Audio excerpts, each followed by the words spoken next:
What would you say is the biggest mistake most people make when they first come into crypto? I think the biggest mistake is they don't have an exit plan. That's the main thing, It's very easy to get into crypto. It's very easy, to buy a little bit Bitcoin, Solana, Ethereum. But when you don't have an exit plan, then you're left holding the bag. If someone's coming into the market now, what sectors do you think they should predominantly look at? I think low risk or lower risk now is like AI, tokenization of real world assets, and things like layer 2. I was under the opinion that I thought a lot of that action would have been more of this year. Is that something you would expect it to happen, or did you always think it was going to be more 2025? If you want to make bucket loads of money in cryptocurrency, like I personally do, this is going to be a podcast you want to listen to. So today we've got Danielle from the altcoin Avalanche. They specialize in crypto coaching, helping people actually get out of the crypto market with their money.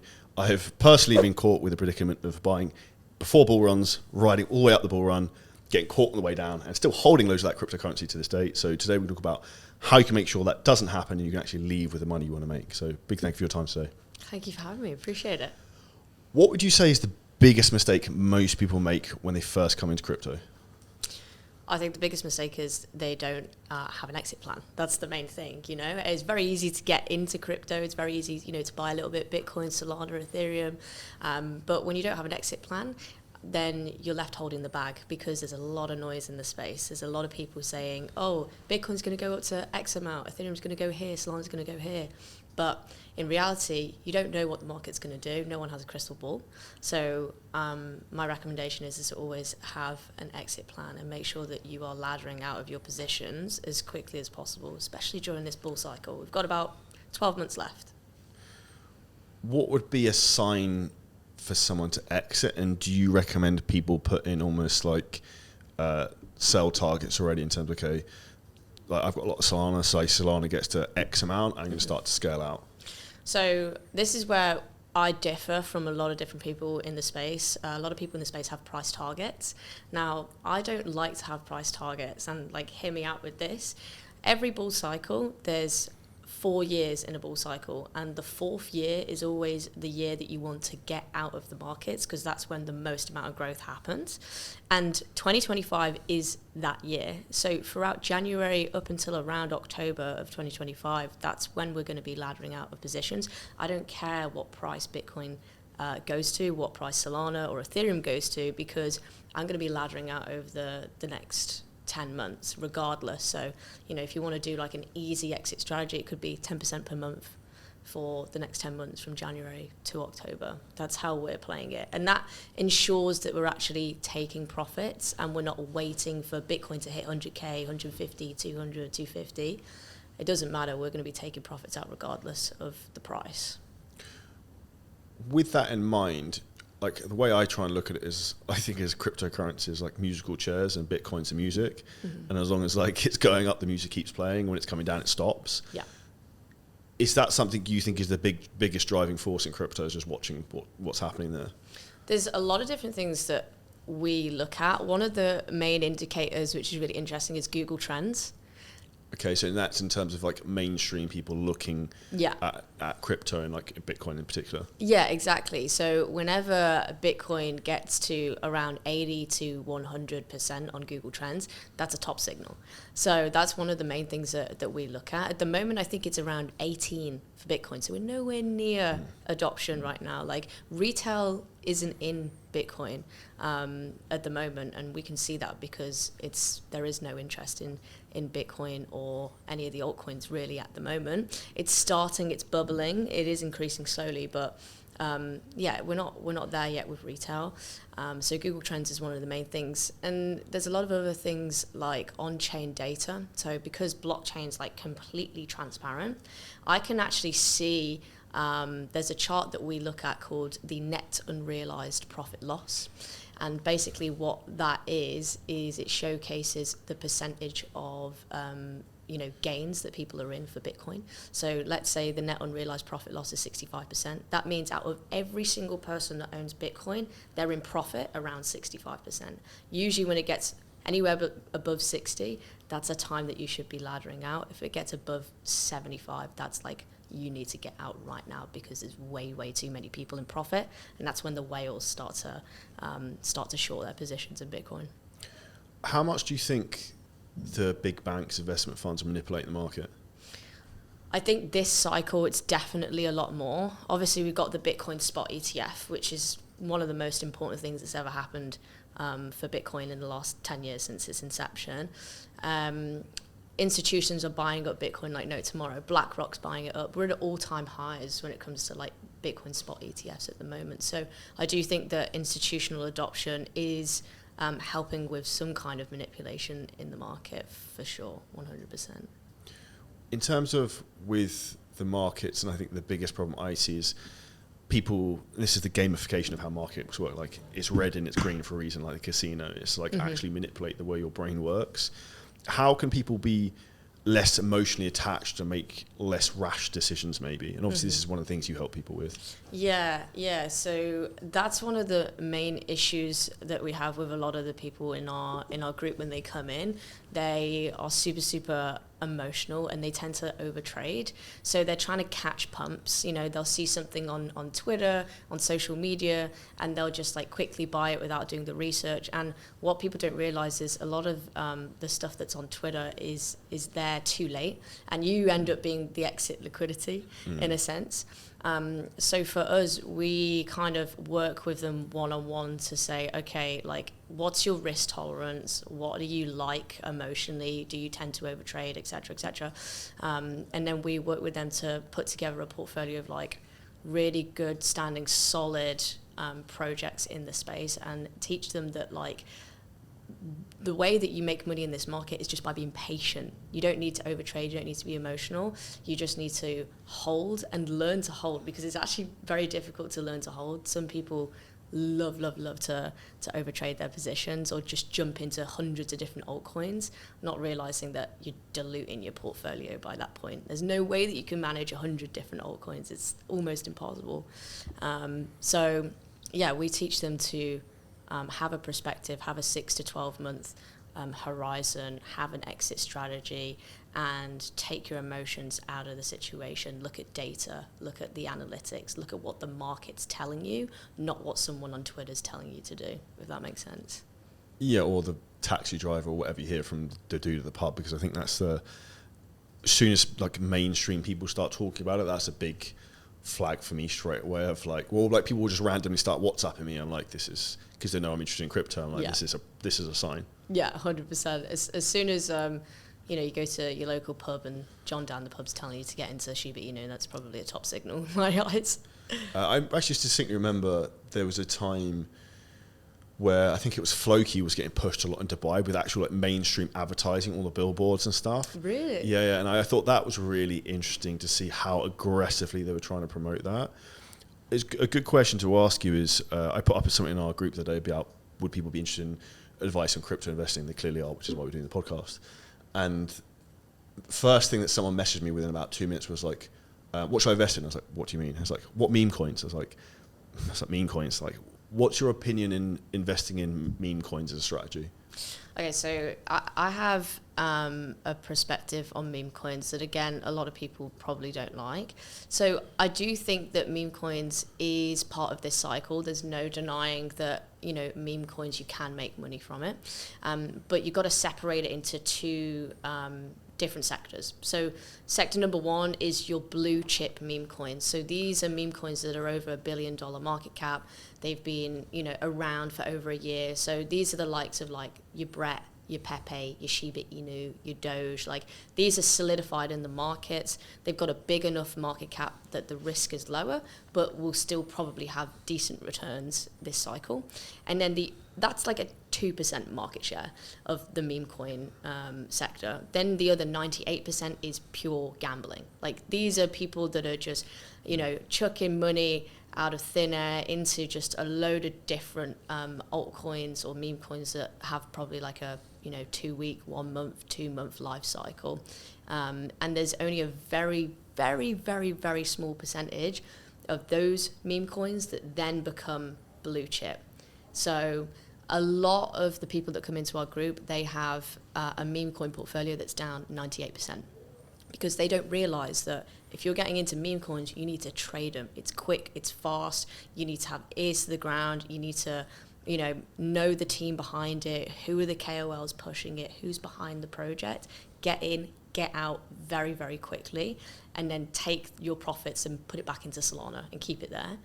A lot of the people were thinking, oh my God, I'm going to make 100x, 1000x by, putting $1,000 into this meme coin. But the reality is it's extremely difficult to do that unless you are have insider information, basically.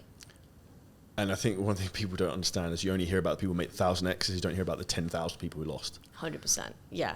I'd say probably 95% of people have lost money on meme coins. There's a very small percentage of people that have actually made money, and that's because they're early, or they have insider information, or they know someone that's launching a coin and they get in on pre-seed, all of that kind of stuff. But in reality, if you're a beginner in the space, you're not going to make money from meme coins. What percentage of people do you think have actually made money in crypto? A small percentage, I think. Less than 10? Probably less than 10%. Yeah, but it's not hard to be successful in crypto if you have the right mentality for it, because there's a lot of different factors that go into being successful in crypto. It's very easy to get into crypto. It's very easy to make money, but the mistakes that people make is, one, they don't take profits, so they ride it all the way up and then all the way back down again. So that's one of the biggest issues. The other issue is that, yes, they take profits, but then they, redistribute that profit into other altcoins that then go down. So they don't have a proper profit-taking strategy where you're actually securing profits into stable coins or fiat. They just over-leverage themselves and put that money back into altcoins that then go down. So that's how they lose money. Other ways is they overtrade, so they're just catching the pumps, and they tend to be exit liquidity for the early whales that have already got in super, super early. This happens all the time. There's a lot of people that come into our group that their portfolios are down 70, 80% because they see something on Twitter and they put money into it, not realizing that these KOLs and influencers have been pushing this coin for 2 to 3 months, and they're catching it right at the end, and then it goes down 70, 80%. They're the exit liquidity for the early whales that get in. So that's one of the other reasons. And then just being overly emotional as well, over-trading, and then not having a proper exit plan. Why I'm smiling and laughing in my head is because I think cryptocurrency is very much like business. You need to be slightly dead inside to some degree. Yeah.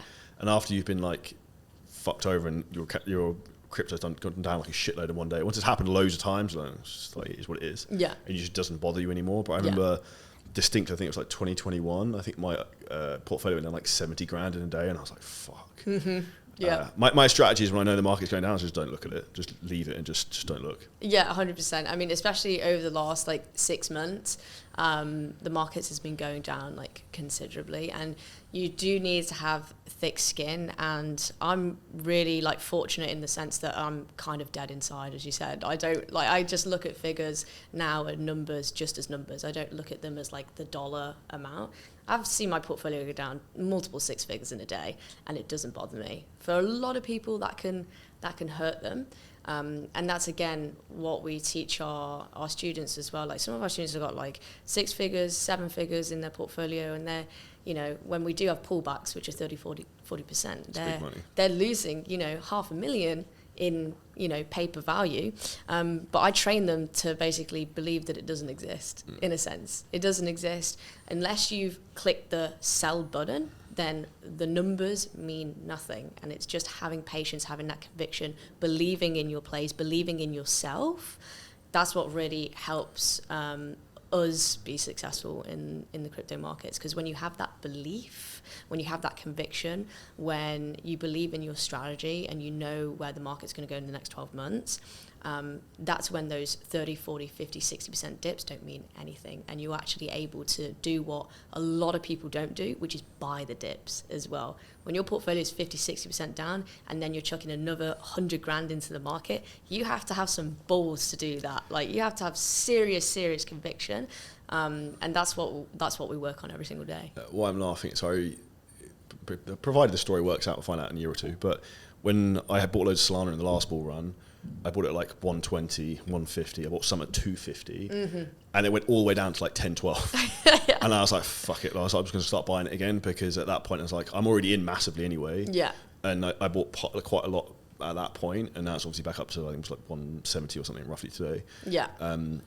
But that's where I try and like reframe my mind. If I fundamentally like something long term, I'm like, this is just on sale, it's on discount. So when Solana dipped 100%. Recently to like 110, 120, I bought some more at 120 because I was like, this is just cheap. Yeah, 100%. And again, it takes some balls to do that. To buy Solana at $12 when it was... Part of me was like, I'm like, this is...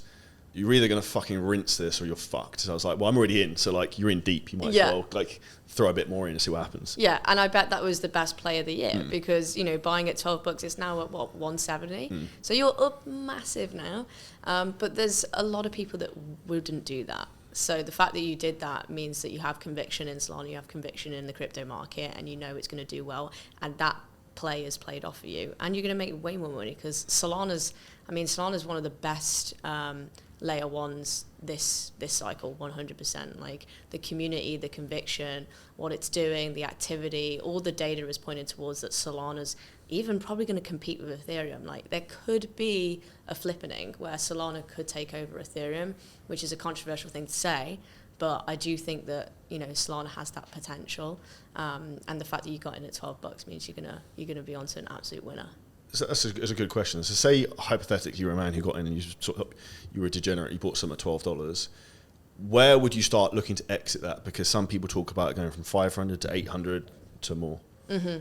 So again, like our strategy is a little bit different in terms of time exit. So once January hits, we'll see where Solana's at. I think, you know, hopefully in January Solana's around like $400, and that would be a good time to start like exiting positions. Solana's at $400 in January. I'm pulling loads out. Yeah, exactly. So like our targets, what we do usually is take Fibonacci extensions. Yep. So there's a tool on TradingView where you take it from the top of the bull market to the bottom of the bear, and then you have fib extensions, the 1.618, 2.618, 3.618, and we've priced that at $440 for Solana.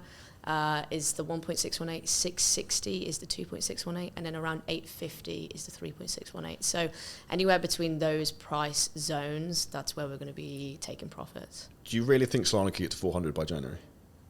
I think it's definitely got potential. I mean, it depends on the election side of things. So obviously the election's next Tuesday, right? If Kamala gets in, probably going to have a little bit of flash crash. Might be the last opportunity for you to, you know, buy in at cheap prices, and then, you know, long term we're going to blast past all-time highs, and then by January we should be in good stead. Usually Q1 of 2025 is always the best for the crypto market, so that's why I think, you know, it wouldn't surprise me if Solana's at $400, because it's 170 now. By the time the election happens, it could be riding towards 200. It's only a double from there, so I don't think it's out of the question. If someone's listening to this and they're a beginner and they have no fucking idea what to talk about, where should they start coming into cryptocurrency? Say they've got a business that cash flows to make maybe 30, 40K a month profit. Yeah. How would you take money from that business and then put it into cryptocurrency with the goal to try and leave with more money? Yeah, 100%. So it's a really good question. If your business is cash flowing right now, you need to be putting your profits into Bitcoin because it's a store of value. Like the war has been won. We've got an ETF product, BlackRock, that basically owns the world, owns $11 trillion worth of assets, is buying up Bitcoin like no tomorrow. So these are the guys that, you know, own Google, Amazon, Microsoft. They own a lot of these big companies, and now Bitcoin's getting on all of those balance sheets. So you want to follow the big guys. So I think, you know, getting in and having a small percentage of your profit in Bitcoin itself for the long term, you know, you could hold this for the next 10 to 20 years.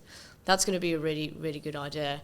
And then you've also got to think about, you know, altcoin season. So the next 12 months is going to be really key. It's going to be the biggest period of growth. And it's where you can really take advantage of altcoins. So, you know, buying up Solana and, you know, good layer one projects like Sui, or infrastructural projects, oracles like Chainlink, like these are all good standing altcoins that are going to perform really well over the next 12 months, and you can start taking profits. So, you know, think about if you're putting 100 grand into crypto, you could come out with 200, 300, 400 grand, and that'll increase your bottom line by a massive amount. Do you think there's a percentage people should have of their net worth invested in crypto, like a max threshold, to not be overexposed to the markets? Yeah, it depends, because it depends on a lot of different factors. One, like your net worth. So if you're worth 50 million, then you could put a couple of percent in and you'd be pretty good. But if you're only worth like $1 million, then maybe you want to go a little bit more risk on. Maybe you want to push that to 10%, because the more cash that you have in the market, the more you can leverage. That's why beginners who have only got 10 to 20k tend to go on the riskier side, because they know that big swings, yeah, because if they hit a 10 20x, and you're turning that into six figures. And that's what I did when I started. I started with $500, traded that up to 5 figures, then put that 5 figures into higher risk altcoins, turned that into 6 figures. And that was my risk, because one, I was young, I was 19, 20 years old, no mortgage, no house, no kids, I was living with my parents. I had zero risk, so I was able to take higher risk strategies because of where I was at. So you've also got to look at your own personal situation. What are you willing to risk? And then determine, basically just use your profits in your business, but not what you're willing to lose, if that makes sense. Yeah, I think you have to be willing to accept if it all went to shit, you'd still be okay. 100%. That's the way I look at it. If everything went to zero, I'd still be, nothing would really change. Exactly. That's the mentality that I went into when I was 19, 20. I put pretty much my life savings into crypto. Everyone thought I was crazy. They were like, there's no way. Why are you doing this? Was this 2019? This was, 2019, 2020. What did you put it into? So I started trading XRP. Okay. That was my first in, which I know people are going to come for me in the comments for the XRP, but I started trading that, and then I got out of it and put it into ETH at $400, Cardano at 2 cents, 10 cents, and that rode to $3. So that was a really, really good play for me. I don't hold much Cardano anymore, but that was a really, really nice play. I also caught on to early trends and narratives. So I started buying up NFT marketplaces before NFTs were even a thing, because I saw the future of this technology. I wasn't totally bought into the Bored Ape Yacht Club NFTs at that time. And I actually bought these marketplaces before Bored Ape Yacht Club even came out. That's how early I was to this. So catching those trends and narratives, that's what really made me, the most amount of money in this market. Jumping into layer 2s before layer 2s even existed. So it was a lot of those early plays that made me the most money. If someone's coming into the market now, what sectors do you think they should predominantly look at? So I have obviously a lot of Solana. I've got quite a lot of stuff gaming and AI. Mm-hmm. Where do you think is the best bang for the buck without taking huge amounts of risk? Obviously, everything in crypto is a gamble to some degree, but with some sense rather than meme coins. Yeah, so I can give you the low risk and the high risk. So I think low risk or lower risk now is AI, tokenization of real world assets, and things like layer 2. So jumping in DeFi ecosystems inside of Base, for example, which is the leading layer 2 on Ethereum, things like that. Decentralized finance as well, we're huge on that. We're looking at, lending and borrowing, DEXs, inside of Solana, for example, because their DeFi ecosystem hasn't had a cycle yet. So the likes of Ethereum, you had Uniswap, also, Binance Smart Chain, PancakeSwap, all of those really, really popped off last cycle. Solana hasn't had that yet. So we're future-proofing that. That makes sense. Yeah, and looking at it and going, well, if Solana's going to do well, its ecosystem's going to do well. Then if you want to go super, super high risk, we really like the Bitcoin ecosystem, BRC20s, ordinals, that's new, but the infrastructure is really, really bad. It's super high barrier to entry, really, really difficult to get into, but that tends to be where the returns are. When something's really difficult to onboard, that means you're really, really early to something. And BRC20 is one of the top performing sectors this year. I think it's up 200% year on year, and I think AI is about 130%. So those two, and then also tokenization of real world assets is another sector that's really hot right now. BlackRock's getting into it. There's projects like Ondo Finance that are kind of leading the way. So yeah, we're looking at that sector quite a lot as well. What's your opinion on AVAX? Avalanche, I think, positions itself quite well in terms of its gaming sector. And if gaming does have another run, which I think it will, then Avalanche will do well. The only thing that concerns me a little bit about Avalanche is when you look at the data inside, like if you look at the actual growth, the wallet addresses being created, how much activity is on Avalanche, it's quite low. It's not down, but it's quite sideways. So for me, when I look at Solana, when I look at Sui, I can see those ecosystems have huge growth, huge activity, more wallet addresses, more meme coins being deployed, all of that. That's really positive. Avalanche is a little bit sideways for me at the moment, but I'm hoping that it'll start to have its run. There's cycles in this industry, so I think Solana's leading the way. And I do think Avalanche will still do well, but that's my only kind of concern with it at the moment. With the market at the moment, how would you diversify your portfolio? Say there's someone who's coming in and they've got 100K. Would you try and go into like 1 to 2 coins, or you try and diversify more than that? How do you recommend people diversify across maybe different classes, or depending on how much they have? Yeah, so we usually say like 8 to 12 altcoins is good. You don't want to go too many. Like you don't want more than 15 because it's a lot harder to manage, especially if you want to be passive with it. Like if you just want to set and forget, 8 to 12 altcoins is going to be the perfect number for you. And then also, depending on what your risk tolerance is, if you want to go like low risk, then obviously have Bitcoin in the portfolio, add stability. Have a small percentage of ETH. I know it's slightly underperforming, but it's always good to have a small percentage. If not, swap it out for Solana. Bitcoin, Solana, those two in the portfolio is going to add stability, but is also going to give you good returns. And then you got to think about what sectors do you really like in this market. So you could have one AI token. You could also have one RWA token, one token that has exposure to layer 2. So that could be the likes of Aerodrome, which is the leading DeFi, decentralized exchange on Base. Then you might want to have exposure to the Solana DeFi ecosystem. So you might want to have the lending and borrowing protocol on Solana, which could be the likes of Camino. But that's a really small cap. So that's adding slightly more risk to the portfolio because the market cap's only about 130 mil. But then, you could have RWA, so Ondo Finance, things like that. Sui is also another project that looks really good at the moment. It's kind of coined as the next Solana of this ecosystem. It's a leading layer 1. Everything data-wise looks really good. Growth-wise looks really good. Revenue-wise. So, you could have a portfolio that's kind of structured like that. And if you're a beginner listening to this, how would you recommend someone comes into the market to buy crypto? What platform should they use? What should that look like? So it depends on your jurisdiction. If you're in America, the best bet's Coinbase. Is obviously regulated. A lot of our American clients have a lot of issues with onboarding centralized exchanges. So Coinbase is probably the best one to use. We personally use BitGet. We really love BitGet. I've worked with their team. They're an amazing exchange, and they've got lots of options, lots of altcoins. Also, Swissborg is another one, which we really love. They have some really interesting products so there's this product that they have, it's called a thematic. Okay. Right? And this is super cool. I've been using it for maybe 2 years now.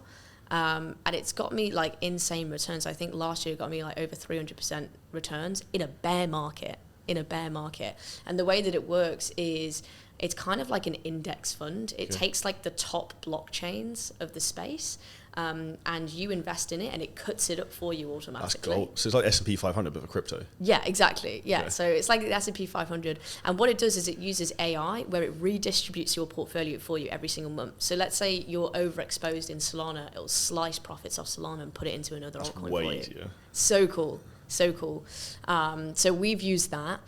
for the last 2 years, and that's why I use Swissborg. Again, I've So worked called thematics. It's called a thematic, yeah. Yeah, thematic. I don't think they could call it index because of like regulation, but yeah, they call it a thematic, and they've got loads of different ones. So they have a Bitcoin to gold thematic, which is really cool.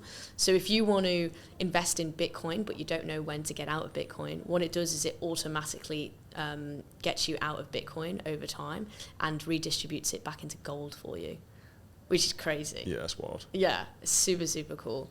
But yeah, I think I don't know if Americans can onboard to that, but if you're in the UK, if you're from Europe, you can use it. What's your opinion from a security perspective, what people should do in terms of leaving it on platforms? I know we spoke about this, but they leave it on platforms, put it onto cold storage. Yeah. How should people manage their portfolio from a practical sense? I would recommend taking all crypto off exchanges. You always want to have it on a hardware wallet for a couple of different reasons. Number one is obviously we had the FTX situation happen in 2022. Everyone thought that their assets were safe on FTX. Turns out they weren't. So it's always good just from a security perspective to have it on a hardware wallet, have it on a Tangent, a Ledger, a Trezor. And also so you can actually own your assets, because when it's on a crypto exchange, you don't actually own it. It's their wallets. So they can freeze your accounts, they can do whatever they want.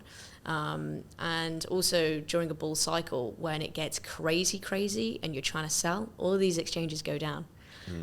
So what you want to do is you want to put it on a hardware wallet where you can keep it yourself. You have no issues with freezing of accounts, all of that.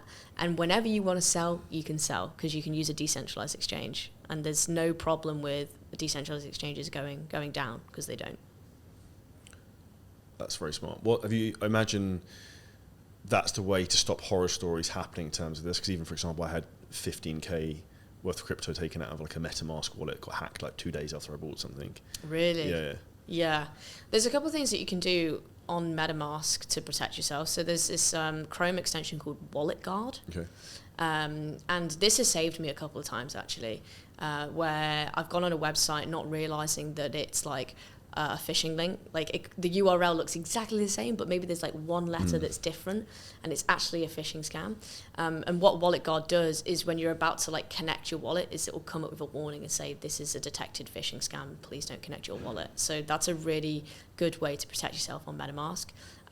But again, try and take it off software, try and take it off centralized exchanges, just put it in a hardware wallet. And honestly, it will save you thousands and thousands of dollars and massive headaches. And just don't lose the hardware wallet. Just don't use them. Yeah. Well, we use a wallet called Tangent, which is amazing. Obviously, we travel all over the world. And it's kind of like a hotel key card, where the private keys are inside of that card, and you have multiple different cards. So I think you can buy either 2 cards or 3 cards. So even if you lost that card, you've got 2 backups. So even if you lose it now, you can still get it back. So this is why I also ordered, because I messaged Caleb about this the other day. So you literally use that with your phone as well at the same time to unlock it, right? Yeah, so again, we're very active on our phones. Sometimes we don't have our laptops with us. So if we're out and about, let's say Bitcoin hits 100,000, we're like, oh my God, we need to sell, but we're in a different country. I can just grab our card, connect it to my phone, sell straight away. No issue. It's brilliant. It's one of the best hardware wallets I've ever used. I've ordered it, it hasn't turned up yet, so I'll keep posting on that. Is there anything else people should do from a practical point of view to try and keep everything safe? Because I know this is one of the big things I think that the mainstream people who aren't in the space are concerned about. They're worried about scams, people hacking their wallets, all this type of stuff. Yeah, I mean, there's a few things. I bookmark everything on my laptop, so it's always saved, the right URLs, the right addresses. There's also something that you can do on a centralized exchange where basically you can put in a code, and every time your exchange sends you an email, that code is put on the top right-hand corner, so you know it's a legitimate email. Because what ends up happening is you'll get an email from Coinbase, and it's not Coinbase. They'll say, oh, someone's hacked your account. Or I've seen that loads. Yeah, or you need to update this or that. And what they don't realise is it's not actually the exchange. It's a phishing email going to a phishing website to basically drain your account, because they'll get you to put in your username and password, they'll get that data, sign into your account, and then drain all your stuff. So what you need to do is make sure that you have that code. So top right hand corner, I have like 6 digits. So I know that when an exchange is sending me an email, I check if the code's there. Okay, this is a legitimate email. Brilliant. I can continue. In my opinion, the bull run that's coming up now, I was under the opinion that I thought a lot of that action would have been more of this year. Is that something you would expect it to happen, or did you always think it was going to be more 2025? No, I always thought it was 2025. Because you got to think, 2024 was like 2020. There wasn't much that happened 2020 until the end of the year, Q4, which is where we're at right now. We've only just started Q4, and we're only just starting to creep towards all-time high. Q1 of 25, this is where it starts to get crazy. And then Q2 is where we start to basically see, what potentially could be the first local peak for Bitcoin, because we could have a double bubble situation, we could have a 2013 situation, depending on how far this meme coin cycle goes and how much liquidity gets pushed into this market, and also macro environment. So if we have continued Fed rate cuts, if we see more liquidity, more money printing, we could have a huge cycle ahead. So for me, I know that Q1 is going to be really fun. Q2 is going to be really fun. And then Q3 is where I need to readjust and see, okay, are we coming out completely, or are we going to see, what we saw kind of last cycle, which is that double bubble situation? Do you fully exit the market at that point, or do you leave some in certain projects or move it into Bitcoin? It's a good question. We are going to exit heavily because, again, this is one of the mistakes that people make, is they try and overtrade, they try and put it into other things, not realizing that this actually could be the end of the cycle. So we will take heavy profits into stable coins for sure. We might leave some Bitcoin, because it's always good to have Bitcoin in there long term. But in general, we're going to be all out by the end of the cycle. I don't know what you think, but in my opinion, this is the last chance of crypto to create generational wealth, because I don't think the next bull run will be the same, because I think it'll be much more heavily regulated. And I think there's only a certain amount of growth that can happen so quickly with anything. What's your feedback for anyone listening to this on that type of narrative? Well, I agree with you. I do think that this cycle is the last cycle for serious growth. Like, we're talking, 10, 20, 100x altcoin plays. I do think that this is the last time that we're going to see that, because regulation is going to come in quite heavily, and that also means that the volatility is going to decrease, and also adoption in general. Any new market is going to have much higher volatility than a market that's 20, 30, 40 years old. So I do think over time the rate of return is going to be less. So getting in now is going to be the best opportunity for you to make serious wealth. But even next cycle, the cycle after that, you're still going to make good returns. It's just going to be a lot more regulated, and it's going to be harder to find those gems, I think. Do you think crypto will ever be in a position where it will start to replace a lot of fiat currencies in terms of transactions? Because you see it actually a lot here in Dubai already, where you can buy real estate, for example, in USDT, one transfer bank, and don't ask any questions. Yeah, 100%. So this is something that people don't realize. This is how I went viral on TikTok, because the first video that I ever did was on central bank digital currencies. This was 2 years ago. So what people don't realize is there's over 100 countries that are developing their own central bank digital currency, and that's built on blockchain. That's cryptocurrency. So in the next 2 years, I'm pretty sure most of Europe, Asia, the UK, they're in their pilot phase right now. So we're going to move from a fiat system to this new monetary system that's going to be using cryptocurrency and blockchain technology. Now, talking about that, do you think they are trying to push that narrative as well, because they want to try and have more control in terms of the way money's spent? They can track it, it's traceable, and it's like they could almost punish you for doing certain things. 100%, yes. So central bank digital currencies is where it gets scary, because it's programmable. It's also trackable. So every transaction that anyone makes, they can see. And it can get really, really scary depending on, how far, governments want to go and central banks want to go. It can become a situation where they can actually block you from spending money, or they can cap you on like how much money you spend on, petrol, for example, or, can stop you from traveling abroad, all of that kind of stuff. That's how like scary it could get. Yeah, they have the capability, not saying that they are going to do that, but the capability is there. But there are positives as well. Like obviously with this new system, it means capital efficiency is going to be increased. It means productivity is going to be increased because you're not waiting 3 to 5 days for transactions anymore using the SWIFT system. It means everyone can transact money super easy, instantaneously. More trades can be done, all of that stuff. So there are positives to it, but that's the negative to central bank digital currency. That's why I don't like it.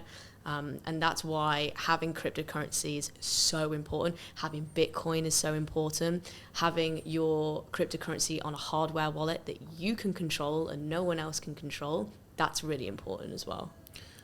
And do you think that's from a point of complete financial independence? Like I've got friends who are like buying gold bars and put them in fucking banks in Switzerland because they're worried about the world collapsing. But my opinion is like, someone just takes control of the vault and then you're fucked. So it's like, at least if you have Bitcoin, you have it on the ledger, you have it with you. Yeah. Like you have controlled access to that straight away. Exactly. And there are systems where you can spend cryptocurrency in normal day to day. I've done it in London. Like me and my friend Harry, we use Uphold, and we had a competition. It was like, can we only spend crypto in London? And the answer was yes, we can. It can be done because we've got like cards that within the transaction that happens, it transfers it from stable coins straight through Visa to fiat. What card's that? It's called the Uphold card. Okay. Yeah. There's loads of them. There's actually a lot more than people think. They're not aware of it. And can you link those directly to like wallets then, I presume? Yeah, so that is it's more centralized. So if you use like Uphold, for example, you can have like stable coins and then you can put it on the card, and then you can just spend it like normal money. Where do you think the crypto space is going in the next 3 to 5 years? What's your prediction in terms of big changes that are coming? Because it's evolving very, very quickly. Yeah, I mean, it's definitely evolving super, super quick. I just think more innovation. I think more institutions are going to come in. I think, more ETF products are going to be created. Solana ETF products are being filed left, right, and center. I just think it's going to be more available to TradFi, and there's going to be a good connect between traditional finance and cryptocurrency and DeFi. I think that is that connection being made, especially with tokenization of real-world assets. BlackRock's really, really keen on tokenizing everything. So we're going to have tokenized bonds, tokenized stocks. There's going to be this merge between TradFi and decentralized finance and cryptocurrency. That's where I see it happening. I don't think it's a competition anymore. I think like a joint force. Yeah, I think traditional finance are looking at it and going, okay, this actually can be more efficient for us. We can actually make money from this. Let's not try and compete against them. Let's merge together. That's how I see the crypto markets going in the next 3 to 5 years. And then long term, that's only going to help the prices and create more security and stability into it, I guess. Yeah, and I think a lot of the cryptocurrencies, you got to think of like crypto projects like tech stocks. Like they're really technology companies. So when you're merging with traditional finance in that sense, it actually becomes super, super valuable. And then that cryptocurrency becomes valuable. Do you know what I mean? So that's how I see it going. I think there's actually going to be real value, real utility. Is going to be actual technology companies that are going to be making some serious money, serious revenue, and are actually going to grow and innovate and basically change the entire world in terms of, banking infrastructure. That's the way I see it. Why do you think people should get coaching for crypto and investing? I think they should get coaching because, like I said before, it's very easy to get into crypto. It's very difficult to get out. I found that. Yeah, exactly. And to be honest, the way that we created our coaching program wasn't off the back of just creating it and launching it. I actually worked with one-on-one mentors. Like one of our first people that we worked with, he had like a couple $1 million to put into the market. He was very emotional, kept over trading. We worked with him. He loved it so much, and we did such a good job that he was like, do you have a longer term solution for this? And at the time I didn't. So that's why I put it together. I was like, I want to make like a longer term solution for people like him that have got, a cash flowing business, have got, 6 figures, 7 figures to put into the market, but just need that longer term support to help him get in and also get out of the markets. So if you're someone that, believes in crypto, knows that it's the future, but is just too scared because they don't have the right direction and they don't know when to get out, like that's what the coaching is for. That's why you should get coaching. I think also an interesting question is, what is the cost of a bad decision? Yeah, exactly. Like you're investing hundreds of thousands or even tens of thousands. If you make the wrong call on something, that's a big mistake. And it can not just cost you a lot, or it could set you back 3 to 5 years where you're holding Solana from 2020. Yeah, exactly.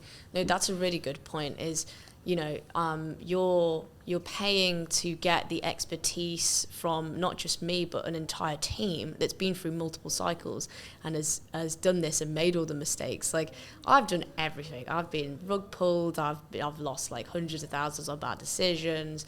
Obviously been able to generate a good standing portfolio now. And it's all documented online, which is what's really great about like my journey. But I've been through it all. I've done it all. I've learned through the mistakes, and now like I know how to, create a really profitable portfolio and help people do the exact same. How important do you think like pattern recognition is when it comes to crypto? Very important. Very important. That's why I'm a very logical person, and that's why I look at data. I look at patterns. That's why I do technical analysis every day. I want to see price action. I want to understand what's the market doing, what's the market telling us, looking at on-chain, looking at everything, because there are signals. There's 100% there's signals of when a top is in. There's multiple data points that you can look at of when a top is in. You just need to go and look at it. Do you know what I mean? How often do you check that? First thing in the morning? Yeah, every day. And there's a lot of different things that we look at. We look at, obviously technical analysis.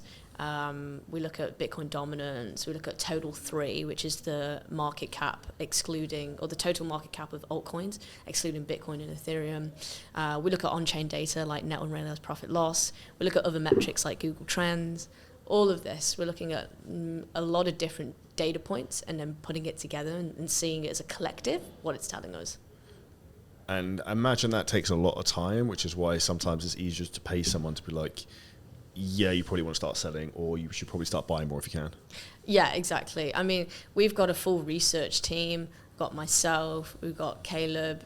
All of us are looking at this every single day, to the point where for the people in our coaching group, we've done it. We're just telling you, we're feeding you back the data and saying, hey, this is what we're looking at. This is why we're doing what we're doing. Here's the data. This is what we're buying. This is what we're selling. Go do it. One last question for you. So come November 2025, it's 1st November today, where do you think Bitcoin will be at that point? I think it probably has topped out at this point, and it's probably on its way back down. I think. I do think Bitcoin's going to top out around October, November, around that point. So we'll be fully out by that point. We'll be out, we'll have stables, we'll be thinking about what's next. We'll be thinking about future-proofing and preserving our capital. So that's what we're going to be looking at that point. And then with the bear market that comes after that, are you then going to have a strategy to reinvest back into that? 100%, yeah. So we've got on our next leg, which is the Bear Market Bible. This is where we're going to take everyone from the group and put them through capital preservation strategies. So this is diversifying the money that they've just taken out of the markets and putting it into more traditional financial products. So that could be the likes of real estate, funds, stocks, things like that, to not only preserve capital, but to grow the capital. So then when next cycle rolls around, we've got some serious money to play with. And that's when you turn your 7 figures into 8 figures. 100%. Big thank you for your time. Where can people find out more about you, the coaching, and how you can help them grow their crypto portfolio and make more money? So you can head over to my Instagram, which is the Crypto Crush Show. That's where I post all of my content on there around crypto. And then you can check out the Altcoin Advantage, which is our group coaching program online. So that's cryptocrushshow.com/apply now. And yeah, that's where you can find me. Awesome. I'll drop a link below the podcast so you guys can book and call and have a look at what you guys do. The one thing I'd say for anyone is that if you are investing into the market and you have fucking no idea what you're doing, you will save yourself a lot of pain and misery in terms of making maybe some of the mistakes I've made the last few years. So I would probably have a conversation with you guys to see about how you can make more money and avoid that. Big thank you for your time, and make sure you subscribe. Drop in the comments below where you think Bitcoin's going to be next year, and we'll see you next episode soon. Awesome. Thank you so much for having me.